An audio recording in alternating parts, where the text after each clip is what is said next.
They called the cops before I even finished opening my first box. I didn't even know what was happening at first. I was just trying to move into my new place, you know? Just me, a couple boxes, a folding chair, nothing crazy. And then this woman, she storms over like I broke into the neighborhood. She's holding some printed papers, already filming me, already talking loud, like I wasn't even standing there. And then she just calls 911, like actually calls, right there, puts it on speaker and starts saying, "I'm trespassing." I hadn't even turned the key yet. Would you have said something, or just stood there like I did? Let me know your thought.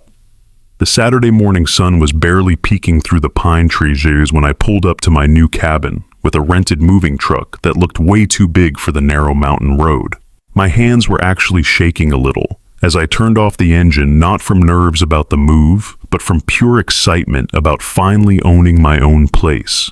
At 38 years old, I'd been renting apartments in the city for way too long, and this little cabin represented everything I'd been working toward as an accountant for the past 15 years.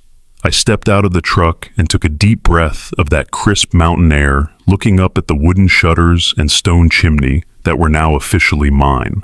The whole neighborhood was quiet except for birds chirping and the distant sound of someone running a leaf blower a few streets over. I walked around to the back of the truck and started lowering the ramp, thinking about how I'd arranged everything so carefully that nothing would get damaged during the move. The first box I grabbed was labeled kitchen dishes in my careful handwriting, and I was being extra cautious with it because my grandmother's ceramic set was wrapped up inside. I had just set it down on the tailgate and was reaching for my box cutter to slice through the packing tape when I heard a door slam somewhere behind me. The sound echoed off the surrounding cabins like a gunshot, and I turned around to see a woman marching across the gravel driveway with the kind of determined stride that usually meant trouble. She looked to be in her early 50s, with perfectly styled blonde hair that didn't move, even though she was walking pretty fast, and she was wearing what I can only describe as aggressive suburbanite clothing. You know the type: crisp khaki pants, a polo shirt with some kind of logo, and that expression that says she's used to getting her way in every situation. As she got closer, I could see she was holding a clipboard in one hand and her phone in the other, like she was prepared for some kind of official business.